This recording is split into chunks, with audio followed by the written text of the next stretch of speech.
All right, Cavs Celtics down 22 points 5 minutes into the game. They come storming back. They hold Boston in the entire second half to 42 points, guys. Maybe the best win of the season, maybe the best game of the season.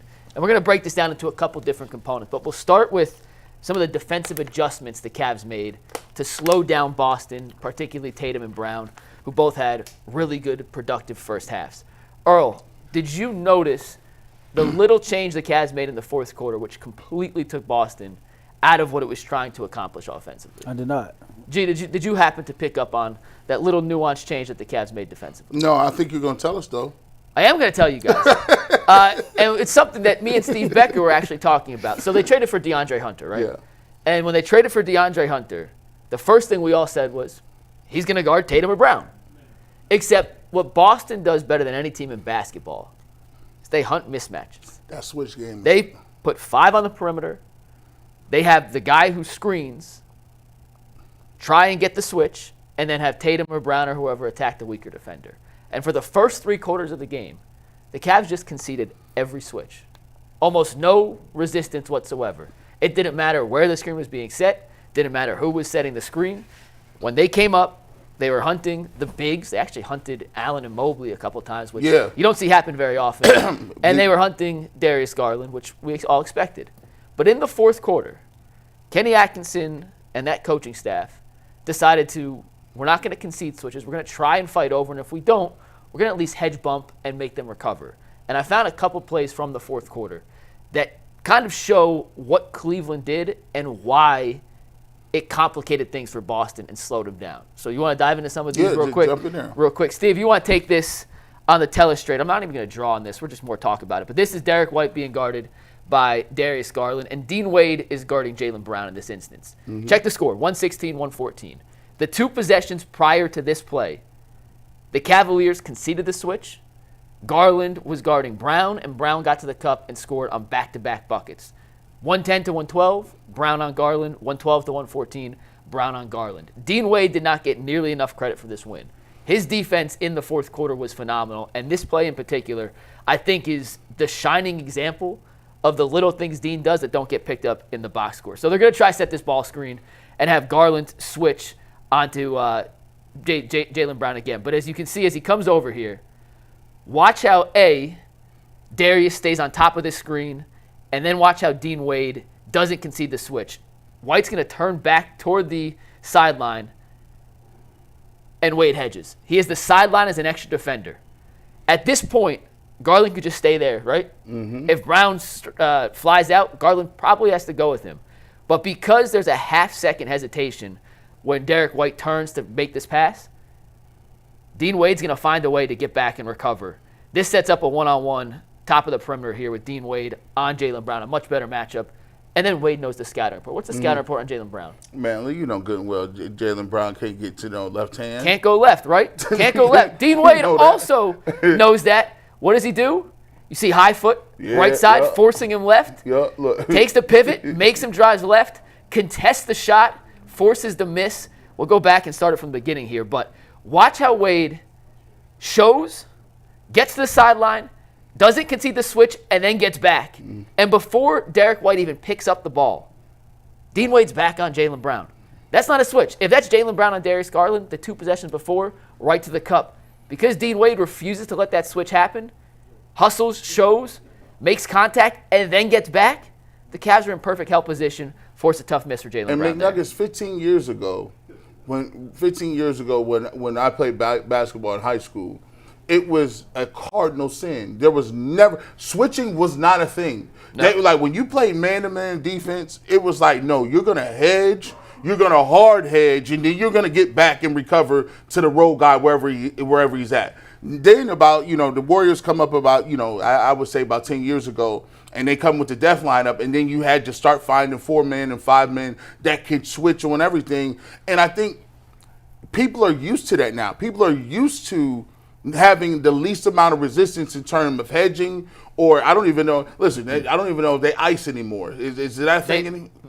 In rare instances. That ain't even a thing no more. No. But You're just used to switching. So now if it takes you a couple of seconds just to be like, oh, you really just gave me some resistance, that puts you behind the clock and it forces you to take tough shots. You know what's so interesting about that play and the timing of that play? This was a few minutes after, he took Evan out during that 4-minute stretch, and Boston got an easy layup at the basket. Yep. Kenny calls a timeout. The very next time down court, that's exactly when that happened. Yep. So those are those little adjustments that's being made on the fly that ultimately helped us secure the victory in that game. Now, my question is, will you see more of that if you have Porzingis playing? So this next play we're going to show you changes when it's Porzingis and not Kornet. Yeah. They didn't really have a role threat in this game. Right. You live with Kornet taking any shot he wants. It's different with Porzingis. Yeah. But the principles stay the same. So on this next play, you have Wade guarding Jaylen Brown again, and you have Kornet who's going to set a ball screen. Pritchard's going to end up getting the ball over to Jaylen Brown. But Dean, once again, as he's getting screened, he's going to fight over, and Mobley, because he's not worried about Kornet whatsoever, is going to just kind of play drop. He's going to essentially sit in this area and force Jaylen Brown to come to him. Because he does that, it's going to give time for Dean Wade to come over the top and just hinder. It's one thing when you're going downhill, right? Jaylen Brown's as good as it gets in basketball attacking downhill. But when you have a 6'11 Defensive Player of the Year candidate in the paint that you have to figure out how to get around, plus a Dean Wade coming from behind you. Pause. I'm sorry. I'm sorry. That was wild. I'm sorry. That was one of the when you have Dean Wade, ones of all when you have time. Dean Wade trailing the play like that, it's two things you have to worry about at once in terms of how do I create a good look. So when Kornet sets the screen, he's going to hit Wade. And Wade's still going to trail over. You're not worried about Kornet roll. Like, you have no issue with Kornet. He can do whatever he wants there. So Mobley's just going to kind of sit back and wait for the drive. And here's Dean Wade on his hip. He had already fought over the screen. He ends up fouling Jaylen Brown on this play. So it's not the perfect end result. But look at that caliber of shot. Yeah. Take out the foul. Let's just say it's a contest. That's the kind of shot you want Jaylen Brown taking. Evan Mobley's in front of him. Dean Wade's off to the side with the contest. And you have Kornet there who's not a threat whatsoever. That's how you guard Jaylen Brown, make them take tough shots. They can make tough shots. They're going to make tough shots. And they hit tough shots. Jaylen Brown, three quarters they hit tough shots. But if you can make them take tough shots over the course of a 48-minute game, you're going to get much better results than when he's isolating against a Darius Garland. There's not enough help and whatnot. But Dean Wade, all throughout the fourth quarter, just made life miserable for Jaylen Brown and Jayson Tatum on those switches. What was more impressive to you? Was it the impressive way that the Cavs were able to put up points very quickly, or the fact that they were able to stop the Celtics defensively when they needed to? I'm more impressed with the defense. They held Boston to 42 points in the second half. Weren't it like 18 in the fourth? 18 in the fourth. Yeah. 24 in the third, 18 in the fourth. When Boston needed to get buckets, they could not score on Cleveland. To me, that was the most impressive thing as well, because if you look at Kenny Atkinson as a coach, we always rave about what he's learned offensively under Steve Kerr, but the defensive side of things has been a staple. And if you listen to Kenny talk in a lot, in a media room, he always puts emphasis on the effort or lack thereof on the defensive side of the ball. So to see this team to kind of clamp down defensively in the second half on a road in the Garden against that team, especially knowing Tatum had 30 in the first half, those adjustments right there what played a huge part in us winning that game. It wasn't just Donovan's, big shots and things like that. It was, avoiding the switch, locking down on your guys, and just playing sound defense throughout that second half. And I'll give it to him. There's a lot. When Tatum was going off, there were some times where Jared Allen had some really good perimeter defense for a big. Good offense beats good defense. And there was times where Evan Mobley had really good perimeter, moving your feet. He Jayson Tatum. Forcing a tough step back with the shot hand up. I mean, what are you going to do about that? But I love the fact that the Cavs' defensive profile has changed.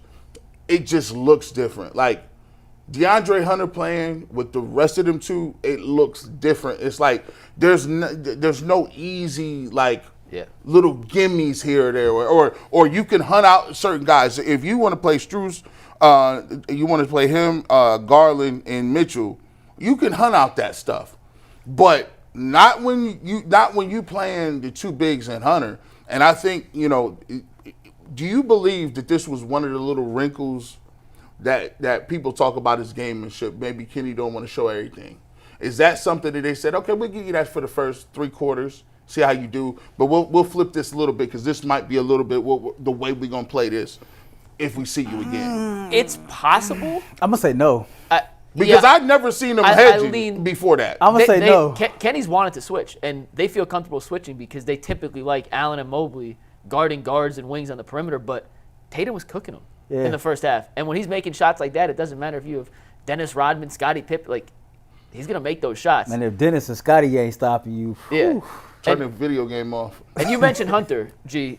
I also picked 2 plays from Hunter real quick that similar strategy, 4 stops in the fourth quarter against Boston. This particular play, he drew an offensive foul on Tatum. You see where Hunter's standing on this play? Look how far back he is from the screen. Mm-hmm. Essentially saying, Darius, we're not switching this. Like, you have so much room to slide through this screen. Right. And because Derek White's so high, I mean, look where he's basically in front of the half-court line.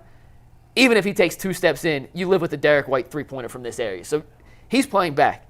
That's going to piss Tatum off because Tatum's trying to get the switch. He wants Darius Garland. So watch what happens as DeAndre sits back and allows Darius space to come through. Moving screen. Yep. Offensive foul. It's little nuance, like by simply not conceding the switch. He knew it too. Oh yeah, by simply not conceding the switch.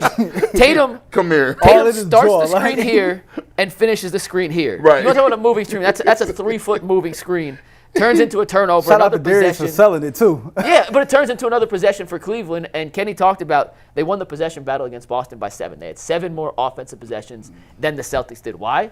Because they didn't force stupid offensive fouls that lead to – no, they had a couple, obviously, but throughout the course of the game. And this is simply because DeAndre is saying, I'm not switching that. I'm staying on Tatum. Darius, you get over or under, however he wants to guard that screen. And just look at this. I wish we could zoom in on this thing, but he's grabbing him. He's grabbing. He's like, hugging. You're gonna be with me. I think that's a holding call in the NFL. Like, he said, "It's you," and that doesn't happen. Me. That doesn't happen if they still concede switches. Yeah. So another little example, and then the last one here we'll get to, but it is once again DeAndre guarding Tatum, and he's gonna end up getting screened twice here by Derek White. On the first screen, he's able to fight over. Right. On the second screen, it's good offense by the Celtics.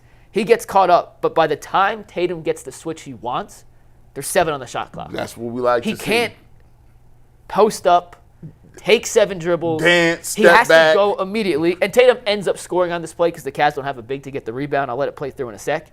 But by Hunter chasing him over the screen and then having to get rescreened, it drains the shot clock from 13 to 7 when Tatum starts to attack. So as you can see here, Hunter's going to fight over the first one. Nope. Tatum doesn't like it. He comes back. And by the time he gets DG on him, he's driving. There's no big in the lane to contest. That's that one possession where they played with no bigs. But the fact that Hunter fights over the screen, gets back into guarding position right here, and then Tatum has to then rescreen to get back to the middle. By the time that all happens, it has wasted 5 seconds on the shot clock. Tatum has to attack. Little nuances like that in the fourth quarter, and particularly. it was a tough shot. And, so and we'll take that. Held Boston to 18 points in the second half. Really impressive stuff from the Cavs. In the first part of that series, you see that Tatum has 42 points, Brown has 33 points. I'm comfortable living in a world where they have all of those points. Because what it means for me is that means Al Horford don't got no points. I was just about to say, Derek White don't have no points. Game, no. Drew didn't play, but it's like Drew Holiday, Derek White, and Al Horford seem to be Cavalier killers. Those are the guys that Porzingis too. Too. If those guys got 15 and 16 apiece, you can't beat them because you know with Tatum and Brown gonna give you at least 20. So when they got 42 and 33, I don't like that game. I don't like the Celtics game when it's my turn, your turn. See, you can win a lot of games like that. I've seen the Cavs do that a lot of times. My turn, your turn. And LeBron or Kyrie will have a lot of points, but we don't get anything from the others. You could beat them if they want to have all those points. My thing is if they spread out and everybody got 16, 17, 19, 20. It's more dangerous, yeah. It's dangerous. You're not going to win that game. Jackson Flickinger wrote a really good article on how what the Cavs have done this season against 28 other teams not named Boston works great. But against Boston, they have to play a different style. And that is with one big, Hunter at the 4, and more spacing because they can switch everything. If they get hunted in mismatches, they're just more flexible in terms of, like, that last play.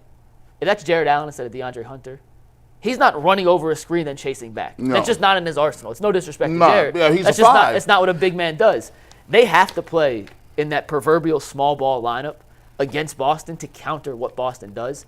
And DeAndre Hunter gives them the ability to do that now. They don't beat Boston on Friday without DeAndre Hunter and without Dean Wade, a healthy Dean Wade. And obviously Donovan went crazy. We'll talk about that in a sec. But all in all, they have to play that style to beat Boston, in my opinion. And I think they're the only team in basketball, at least in the East, maybe OKC from a size standpoint, but they're the only team in the East that can go small and still have enough size to contain Tatum, Brown, and Porzingis. Mm-hmm. Yeah, I agree. I mean, you look at a dude like Ty Jerome, like he's a guard, but he's 6'5", and Kenny talked about it like in today's NBA, like he had 6 steals yesterday, by the way. Bad job by us for not mentioning that. he did have. Our guy steals. Spencer, who's sitting back there today, asked everyone about it, but he had 6 steals yesterday. Yeah, 6 steals. I'm scared. And a hefty fine. I am scared because of this. If I'm somebody else out there, I'm giving him a crazy bag. I'm giving him a crazy bag of money. There is time, I'm not going to lie, man. You go back to the game against the Trailblazers. There were times where you're not losing anything from your starting point guards. As a matter of fact, he's out. If you ask me, he's outplayed Darius Garland in a number of games this year. And I'm not saying that's a bad thing, but he's outplayed Donovan a few games too. Right. Like when you see what he did yesterday, it's like, okay, he's getting to the rim. He's shooting a high percentage at the rim. He's pulling up from half court, wherever it's at. You have to guard him. He got heart. He brings intensity, and he has the size that actually matters. So my thing is, I don't know what the cap is looking like, but I'm telling you something. If I'm somebody else after this year, I'm giving him a Fred VanVleet contract. He's not getting $40 million a year. I mean, but Fred VanVleet got 40. Is VanVleet better than him? Nope. Right now, no. No, but at his VanVleet was at his prime. Yeah, he was. Ah, man. See, that's what happened with all those scout reports, because you talked about this. Everybody been talking about this. I don't know, man. It seems like everybody's asking Kenny the same questions after every game. How is Ty Jerome doing this, right? You hear DeAndre talk about, man, I don't know. You hear Donovan, who's known him in the past. I don't know. Kenny was with him in Golden State. I couldn't tell you. Like, sometimes it's unexplainable. You just got to sit back, enjoy the ride, and be thankful he on your team. Preach. Is he better than DiVincenzo? He got a bag. What was DiVincenzo's contract? The issue is there's not teams with cap space this year. Well, listen, I'm not hoping. I don't want to talk him off the roster. Yeah, no. But I'm just saying, he's playing out his mind, man. On the Jerome thing, then we'll get to the next topic I want to talk about from the Celtics game. The Cavs have early bird rights, which helps. They could sign him to more than what they could if they didn't have early bird rights as a non-level, mid-level exception, because they do have that with him. His best friend is on the team. His childhood homie's on the team. A coach that loves him, and he seems to love back, is on the team, and a general manager that wanted to draft him when he was coming out, that now believes is still there, and he's on a championship caliber team, as opposed to going to the 3 teams that have cap space this summer, and none of them are good. We need to find him a girlfriend here, too. Get seal that all the way up. Like, yeah, you trapped Man, all the way. we got something in Cleveland better than that, man. We got, like, one of the best food scenes in the entire world, man. Like, listen, stop playing with my city like that, bro. Like, Ty Jerome ain't too quick to leave up out of Cleveland, man. Hey, he got everything here at his fingertips. It looks like a perfect setup. I will say this, though, man. If you ask me right now, who could you see hitting multiple big shots in the playoffs besides Donovan Mitchell? It's Ty Jerome. I mean, Darius Garland is like the best clutch plus minus in basketball, shooting 60% from 3. Yo, I'm just envisioning it. It's getting to the point. It's getting to the point, and Spencer's behind the scenes, but it's getting to the point to, like, when we at the games, me, Mike, and Spencer sit next to each other. Every time this man hit a shot, the first thing we do is look at each other. It's crazy. Every single time. Like, he's the best story in basketball. I've said it. I'll say it again. He's the best story in basketball. Speaking of the best, though, was the Cavs win over Boston their best win of the season? Or was the game against OKC, or any other game, a better win? No. There's nothing beating this. The reason why this ain't that wasn't the best, listen, we ain't got to talk to you, Jayson Tatum. What's up, Jason? How you doing, man? I said your hair and your beard looked good on the game last night. I just want to let you know, man. Shout out to you. Got his beautiful wife, Ella May, or that's his girl. He's winning all the way around. He's just doing his thing. Man? He's doing, but listen, that was out of pocket what you did. You talk about get him up out of here. You and Jaylen Brown was talking about that prior to the game. You know it. It was like me and Earl coming on here getting extra cocky. We was talking about that, what we was going to do before we got here. And you was sending text message, and then y'all went out up 22 points. Y'all even got the 22-point bang. I was like, y'all gave that to him? The first quarter? Yeah, that was crazy. That's like Mortal Kombat. Finish him. Really? It's the middle of the match. He was like, he just. And it was simulcast.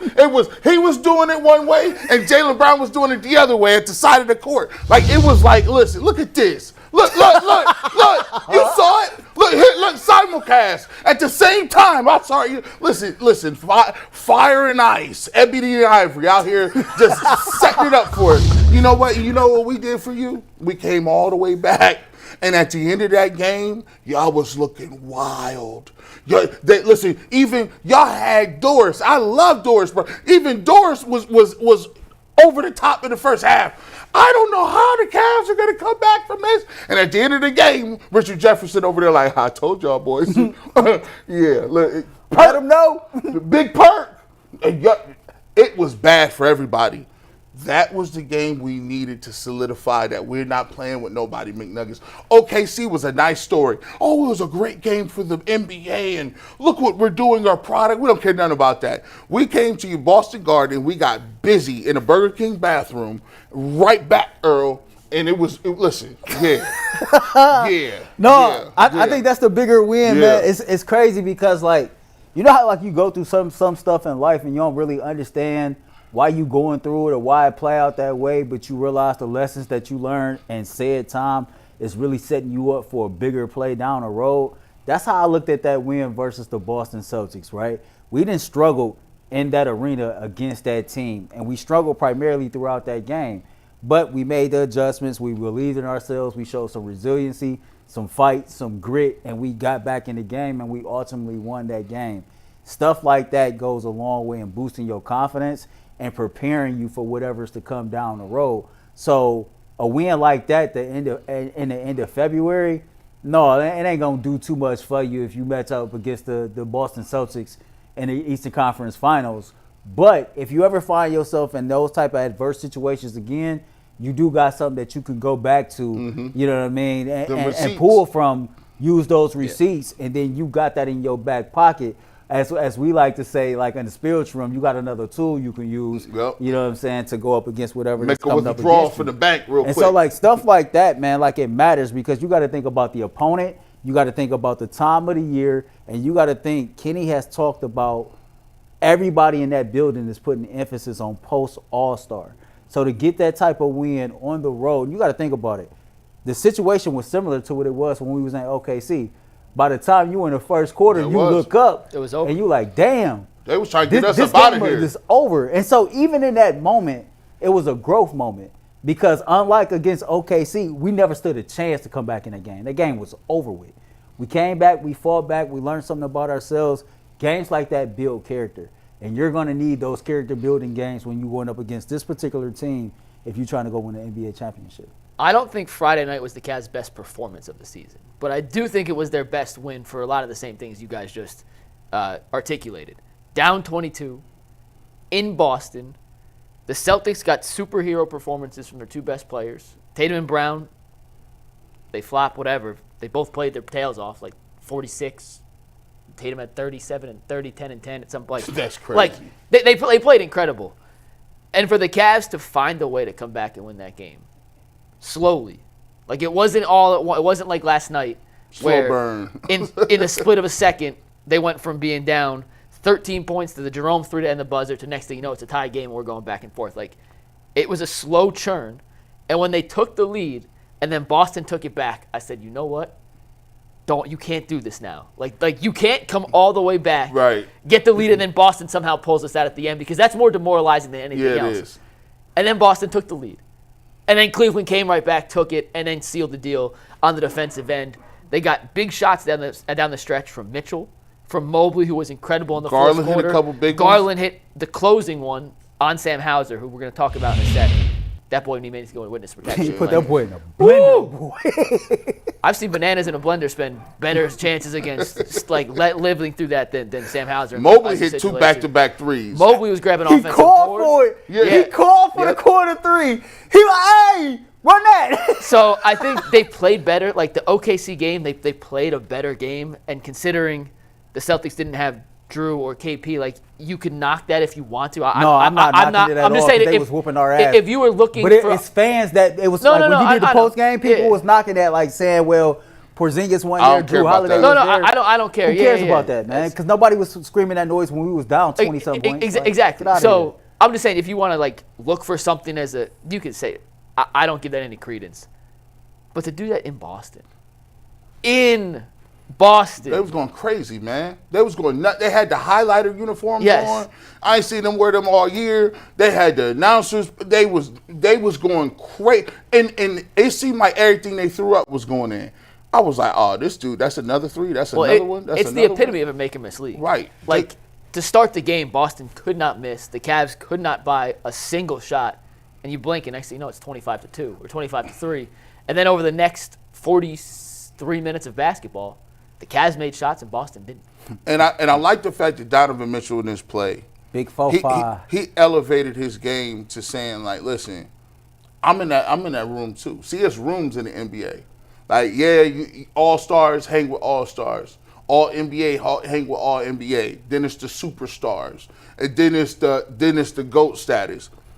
Donovan Mitchell was just showing Jaylen Brown and Tatum like, I'm in that room. Well, can we have the Donovan Mitchell owns Boston conversation? Let's Because talk. every time Spider-Man sees Celtic screen, he turns into Superman. And some of these numbers, and I'm not sure if you guys saw my tweet over the weekend, some of the numbers that Donovan Mitchell is putting up against Boston are not just, oh, those are impressive. We're talking elite and historically elite. So this season, these are Donovan's 4 games against the Celtics. 35, 35, 31, and 41. He's averaging 35.5 points per game this season against Boston. He's the first player in the NBA to score 30-plus against Boston 4 times in the same season since LeBron James in 2009.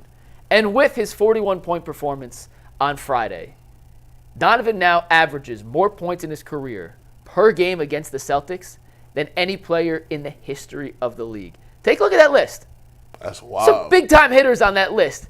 In 20 games played against the Celtics, Donovan's averaging 30.8 points per game. He has now surpassed Michael Jordan. Ever heard of him? Yeah, Maybe. I heard. Maybe. I think so. Somewhere. Second place on the list at 30.7. You have Luka Doncic in 11 games averaging 29.9 points. Kareem Abdul-Jabbar potentially on the Mount Rushmore of all-time basketball players. You have Wilt Chamberlain, LeBron James, and Bob Pettit. But no, none of those guys lead the history of the NBA in points per game against Boston. That title belongs to Donovan Mitchell. And whatever he does against this Celtics team, they don't have an answer. It's like he's stolen the answers to the test before Boston gives it to him. And he's answered Tatum. He's answered Brown. He's answered Hauser. He's answered Pritchard. He's answered White. He's answered Holiday. And if a game comes down to a situation we have to go shot for shot late, and the Celtics have Tatum and Brown and the Cavs have Donovan, I'm riding with 45 every single time. That dunk, he like, see, he's a different type dude, man. It's because he plays so much bigger than he is. Like, this man is playing like at a size. You would think that he's some like 6'7" or 6'8" wing. He's 6'1". He's 6'1", but he's 6'1". He can elevate. He's quick. His step back is lit. He can hit tough shots. The floater. He has a real different game. His game is very difficult to like pinpoint. He a 3-level scorer. Yeah. That's exactly what he is. He a 3-level scorer. He does it on a lot of different levels, and I love the fact that he's starting to realize, okay, cool, I do want to distribute to my guys, and I want to get guys open. But on the road, I don't got time to wait for the road players. Like, I got to keep us in the game and keep us afloat. You got to have that life raft mentality because, yes, you want your guys to have confidence enough that you can contribute at key points, but you can't have them down by 15 on the road in Boston for them to take hold. So he seized and understood the time. It was like, okay, Tatum, Brown, they doing their thing. I'm in that late third quarter. I'm going to have to keep us afloat a little bit. And I think he understands that perfectly now. Because remember, there was points in times where he was like, he would just be like, give me the ball, I'm going to just do it every single time. Or he didn't understand that level that he needed to, split hairs and figure out what he wanted to do. So against Boston, man, listen, he's figured out the correct pace, the energy level, the competitive nature. And listen, this is going to be, and we talk about rivalry. It has the makings. It got the makings. The Cavs got to pull it off. But you could tell when you mention the Cavs' names around Boston Celtics like Tatum and Brown and Horford, they don't like them. I think what's more impressive than a 30.8 in 20 games is what he's done 10 games here with the Cleveland Cavaliers. In 10 games since he's been a member of the Cavaliers against the Boston Celtics, the man is averaging 35 points, 6 rebounds, and 4 assists a game, right? And big-time players step up in big-time moments and big-time games, make big-time shots, and just does everything on a much larger scale. It seems like, no pun intended, but every time like Boston shows up, it's like the dude is constantly seeing green. I don't know what it is about this particular team, whether it be on the road or at home, but he has them figured out. And the greats do. You talk about Michael Jordan. You talk about back in the day, Magic Johnson. Like, it says something to be that caliber of player and know the history of that particular franchise and be able to show up the way that you show up every single time that you play this team. I think in the games that he's played here in Cleveland, of the 10 games, only 2 of them, he had 25 points in 29. Every other game since he's been here has been over 30 points. So that tells you a lot. And then how you say on the road, the one game that we won in the playoffs in Boston last year, he didn't even hit the ground running as a scorer. He hit the ground running as a facilitator. Yep. Mm-hmm. And so it just seems like against this team, he just got a good feel for him to where he knows what to do at said moment. It's funny because Boston wants to hunt mismatches, spread you out, right? Well, in the fourth quarter on Friday, and in the fourth quarter at the home game they won, when he scored 20 points in the fourth quarter, didn't miss a shot. Remember when they came back and won that game? He was doing what Boston did, just better than Boston. Yeah. He was finding Sam Hauser every single time. And if you want to play his highlights from Friday again, you can see it almost that 1-3 in the fourth. Almost all these highlights, he's finding number 30 on Boston saying, you can't guard me. There's no chance in hell you can guard me, and I'm going to find a way. This obviously is not a dunk. This doesn't That's count. what changed the momentum right there. That play right there. That was early in the third quarter. That's how you knew the Cavs were not going to go. The rest of these switch on Sam Hauser, or didn't switch, but I promise you they're coming in. Sam Hauser got abused in this game, and anytime Donovan saw Sam Hauser on him, it was an immediate, I'm putting the shot up. There was an example, and there's nothing you can do. That's what Boston does. Here it is again, trying to hunt out Look at that. I heard Darius or whoever. The Cavs were doing it just at a higher level to Sam Hauser on Friday, and Donovan has done it time after time after time, finding ways to get the matchup he wants in these situations and then exploiting them. I mean, these shots. The dude is fearless, man. These shots ain't. This is not a walk in the park, man. This is like they got shot hands up. This is. I mean, it's not like it's just easy work. Like, I think Donovan Mitchell is starting to seize the opportunity to understand if he wins the championship. That changes everything for that him. Puts you in a whole nother living room. Like, that's a whole nother dining room. That's a whole nother place where it's like, no, I'm gonna give me a new house. I ain't doing no renovations. I'd say it's a new neighborhood. Yes. It's not a new room, it's a new neighborhood. I got a teaser. Only Mike and Ant know this. I ain't gonna give you too much, but I already got a topic idea in mind for when the Cleveland Cavaliers win the championship this year. And it involves one Ty Jerome. I'll give you back a little bit. That's all I'm going to give you. I hope you have more than one topic. It's a teaser for me, too, because I don't remember what he told me. For sure. I got like 8 topics already. We better have like 7 days worth of content. But I got like 8 topics already. Just waiting on it. It's just, but think about it. Like, when you start to get to a point, sometimes you don't even have a good enough team to even start thinking about championship. The Cavs do. When you get that type of team, you start thinking different. Like, Donovan Mitchell is not thinking like Donovan Mitchell in Utah. Donovan Mitchell thinking like, oh my goodness, Evan Mobley came back and did what he was supposed to do. Darius Garland is back to doing what he. Oh my goodness, DeAndre Hunter don't want to miss. Ty Jerome is Steph Jerome, like, what are you talking about? I don't think the man gets enough credit for the sacrifices he's made this year, right? I had the opportunity just to talk to him off the record once, and he the first thing, and this always stands out, I just thank them for allowing me to lead them. That's exactly what he said to me. I just thank them for allowing me to lead them. Like, when you make the type of sacrifices that he's made, when you got the name recognition that he does, right, to be that type of selfless leader and understand in order for me to reach the common goal, or we to reach the common goal of winning the championship, it can't be about me averaging 27, 28 a game. It can't be about me playing 36, 37 minutes a game. I need to defer to these dudes to build their confidence and to get them ready for us to go through this gauntlet of the NBA playoffs to ultimately get to the goal of trying to even win a championship. And he recognized that early on. As a leader, he understands, due to the chemistry and camaraderie that he has with the group, he knows how to go to each individual and get the best out of said player. Every single thing that this man has done this year has been a reflection of leadership, and that's why you don't see guys arguing or fussing about how many minutes they're playing, who's in the starting lineup and who's not. Because if the leader of your team can be this selfless and sacrifice that much, then everybody else better follow suit so that we can reach our common goal. And I just don't think that the sacrifices he's made this year gets enough airway, because that is the primary reason of why the Cavaliers are in the situation they're in right now. Heck, he signed. You got to go back to that. People didn't think he was going to sign here. I was like, it's like, yo, because, I mean, think about this.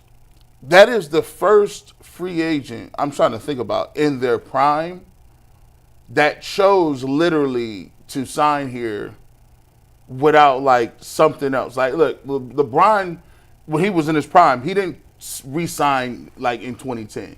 And then he came back. And then when he came back the second time, it wasn't Donovan's going to be a first-team All-NBA guard. He don't count because he ain't on that level. But at said time when Larry Hughes signed here as a free agent, they did make that a big deal. But that should show you how much of a gap going back in hindsight, Right. the highlight of his career was being a feature in that video with Nelly and Kelly Rowland. That was as good as it got for him. I mean, listen, that dilemma, Larry Hughes, that dilemma, Larry Hughes was high. He was in all the videos. They love Larry Hughes. One last thing on Donovan. He's going to be a first-team All-NBA guard this year for the first time in his career, and is well-deserved.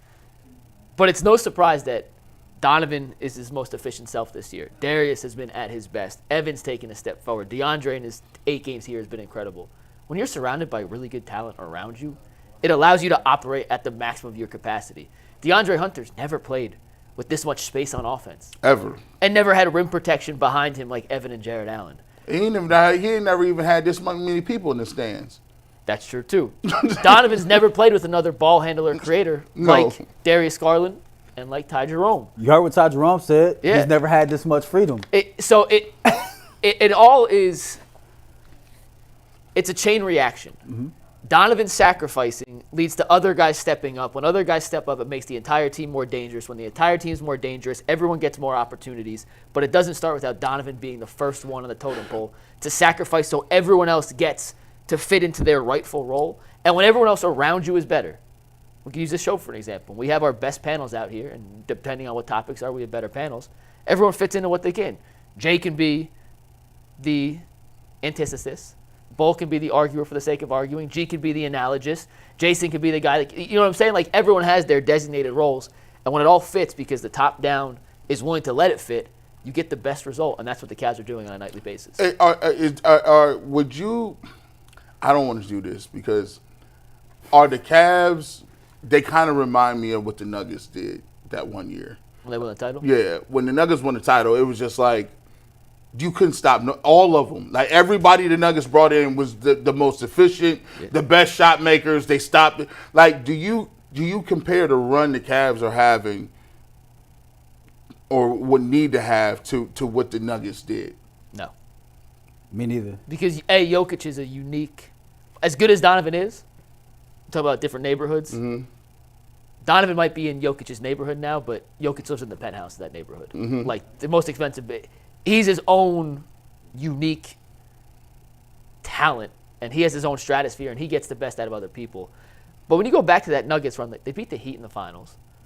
Wasn't a great Heat team. That was the 8th seed, remember? Like that was Max Strus's team. Hold on. You kicking facts now. I keep forgetting, and the Heat had taken out. And that team was smaller. The Heat took took out the Boston. Celtics. It was a terrible match. Yeah. And the Heat took out the Milwaukee Bucks. Yeah. Like, I see what you're saying. Who did they? But they played. Nuggets had to get. They played LeBron. They beat the Lakers. I'm not saying it's a fluke championship. But I'm just saying But they didn't have to really go through it like that. And the Cavs still have to get there. And that still has to happen. But that Nuggets team had one elite guy in Jokic, and then Murray, who played out of his mind in the playoffs. Yeah. But those two were the entire offense for the most. So they got some contribution from Michael Porter Jr. and Aaron Gordon was a really good role player, but it was those two and Kentavious Caldwell-Pope. But when you look at that lineup, it was those two on offense and everyone else kind of fit in. Was Murray even an all-star that year? No, but come playoff time, he was playing out of his mind. I'm just saying, like, if you Murray's go never back been an all-star to your point. He's never been healthy enough to. Yeah. They've always had that elite talent, that MVP caliber talent, to where it's here in Cleveland, we got 3 or 4 all-stars. Yeah. On our roster. I just think it's a team built very differently. So you what you said is you like the Cavs' peripheral pieces better than what you like the Nuggets at the time. I think if you have one guy, like if your team's built around one guy, he has to be Jokic level good to win in the playoffs because you can focus so much attention on one guy in the playoffs. That's why Harden teams never seem to pan out. Harden's not at that Jokic level. When you focus all your attention on Harden, he doesn't get calls in the playoffs like he does in the regular season. His shooting numbers go down because defenses are giving more intensity, contesting more shots. It's really hard for a heliocentric, focused team to win a title. And Jokic is the exception of that because even though he is the best player in the world, he's also the most unselfish superstar the league may have ever seen. So I see what you're saying. I don't love the comp. But speaking of bigs, I know Ant wanted to talk about Evan Mobley for 1 second. 3 quarters against Boston, kind of a non-factor. In that fourth quarter, he was gigantic. Offensive rebounding, keeping possessions alive, defensively contesting shots. He had a couple blocks late, and he hit the 2 threes in the fourth quarter. He called for it. That was like the maturation before our eyes. I don't think people understand how significant that moment is, man. Like, everything else be damned. The internal confidence is rising in this young man game by game, moment by moment. For him to be standing in the corner in that moment with the game in limbo like that and call for the ball with the level of confidence that he did and then knock the shot down, like, nobody in this world could believe Evan Mobley is him until Evan Mobley believe he's him first. You see what I'm saying? And that type of psyche and you have success off of stuff like that, it goes a long way in the self-belief. He already told you post All-Star 5 years from now, I can be one of the best players, if not the best player overall in this league. But that, to me, was a defining turning point in the rest of this season for Evan Mobley. We heard Donovan Mitchell speak about, in the past that the Evan Mobley we see right now is the worst he's ever going to be. Yeah. And so you see him gradually getting better and consistently getting better game in and game out. But how he played in that fourth quarter, that's how Evan Mobley needs to play every single quarter of every single game in order for the Cleveland Cavaliers to be crowned NBA champions at the end of the year. Like, the Evan Mobley that we're seeing grow and develop in front of our eyes right now, that dude who put that on display in that fourth quarter, we need that every single quarter, every single game. We need that level of consistency for this team to reach its overall goal. So, yeah, we could talk about Donovan Mitchell being a selfless leader and, being a leader on this team, but everything is predicated on Evan Mobley playing like that consistently throughout the rest of the season for us to win the championship. I think the only thing that he has to, figure out, and it's difficult when you become what I like to say, a dynamic scorer.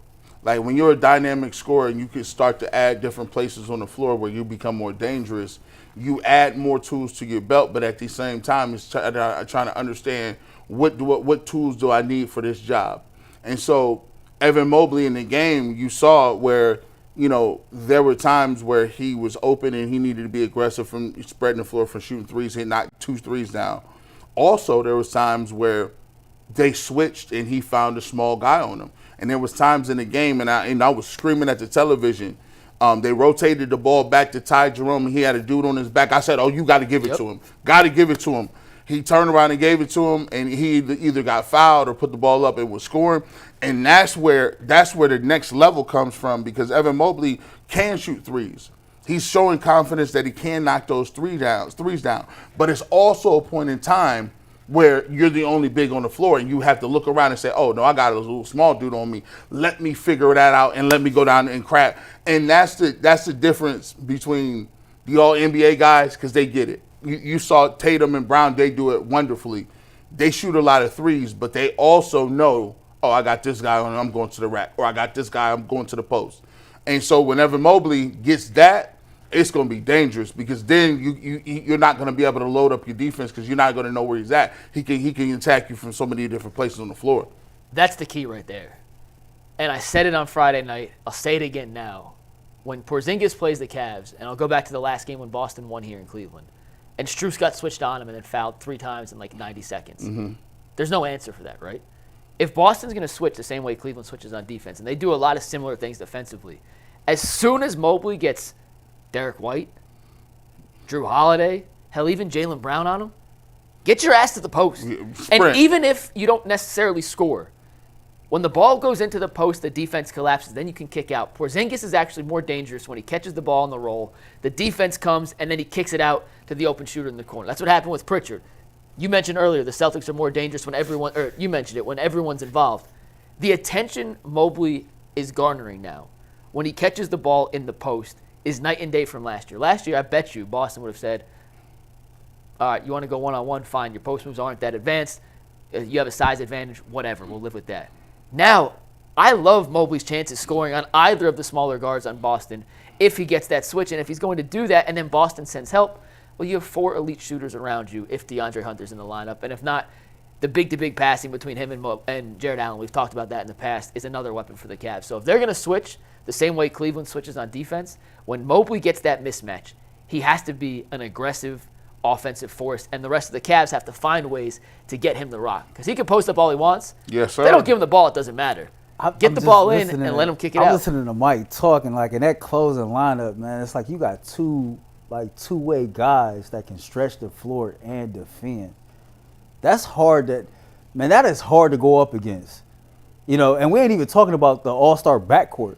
Yeah. But just like in that closing lineup with Mobley at the 5 and Hunter at the 4, these are two-way guys that can defend, can stretch the floor, that can shoot, that can get to the rack. And if you're going to double-team Mobley in that lineup, who you leaving open on the perimeter? DeAndre Hunter shooting 60% from 3. Donovan Mitchell is a first-team All-NBA guard. Darius Garland is in the 50, or he's just under now, but in the 50, 40, 90 club. And then you could either have Strus, Dean Wade, whoever in that last spot. Sam Merrill.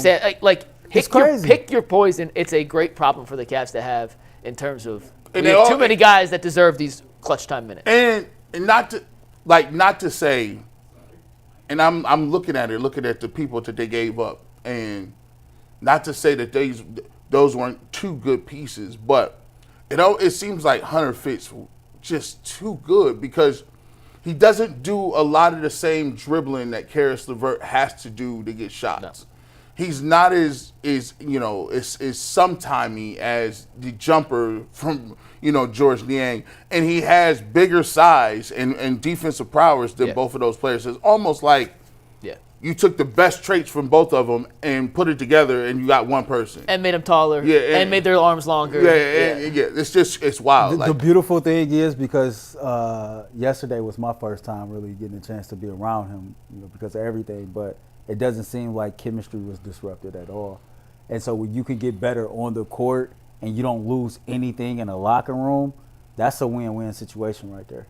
8-0 since getting DeAndre Hunter. You can't ask for anything better than that. They've won 10 in a row. They are 50-10 on the season, and they're back in action tomorrow against